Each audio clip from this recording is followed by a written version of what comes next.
Welcome to my channel মৌসুমি রান্নাঘরে তোমাদের সকলকে স্বাগত জানাই। তো আজকে আমার রান্নাঘরের রেসিপি হচ্ছে পেঁপে পোস্ত ফ্রাই। তো চলো তোমাদের সঙ্গে শেয়ার করছি রেসিপিটা কীরকম করে বানিয়েছি। ভালো লাগলে অবশ্যই লাইক কমেন্ট শেয়ার করবে আর সাবস্ক্রাইব করে দেবে চ্যানেলটাকে। আমাদের বাড়ির গাছের পেঁপে আমি নিতে এসেছি, এই পেঁপেটা দিয়েই আমি রেসিপিটা বানাবো।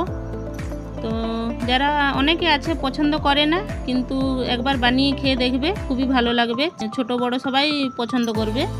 তো আমি পেঁপের ছালটা ভালো করে ছুলে নিচ্ছি। আমার পেঁপে ছাল ছোলা হয়ে গেছে।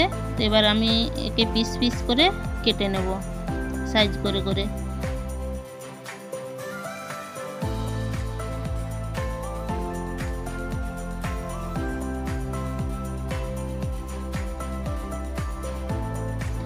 এই যে মাঝের অংশটা আছে, এটা ছুরিতে করে একটু চেঁচে তুলে দিলে ভালো হয়। তোমরাও এরকম করে তুলে দেবে, তাহলে পেঁপের কাটিংটাও একটু দেখতে ভালো লাগবে।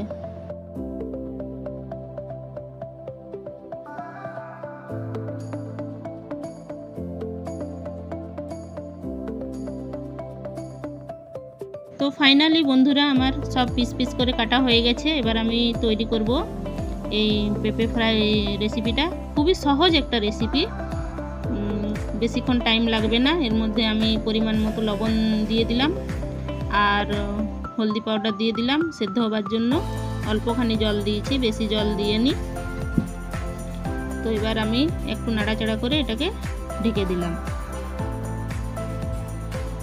তো 5 মিনিট পর দেখলাম যে সেদ্ধ হয়েছে কিনা। আমাকে এটা বেশি সেদ্ধ করার নেই, গ্যাসের ফ্লেমটাকে মিডিয়ামে রেখেছিলাম, মানে হালকা যেমন একটুকু ইয়ে থাকে। তো হয়ে গেছে সেদ্ধ। এবার আমি কড়াই গরম করতে দিয়েছি। এর মধ্যে আমি সরষের তেল দিলাম অল্পখানি, কেননা বেশি তেল দিয়ে ভাজবো না। আর 1 চামচ পোস্ত দিয়েছি। পোস্তটাও একটু ফুটে উঠলে এর মধ্যে আমি লঙ্কা গুঁড়ো 1 চা চামচ দিয়ে দিলাম।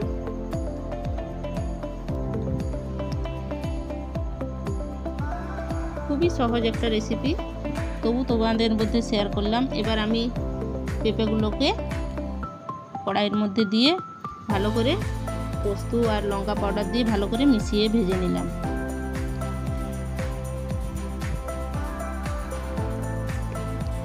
হালকা এর মধ্যে আমি কস্তুরি মেথি হালকা দিয়ে ভালো করে ছড়িয়ে দিলাম।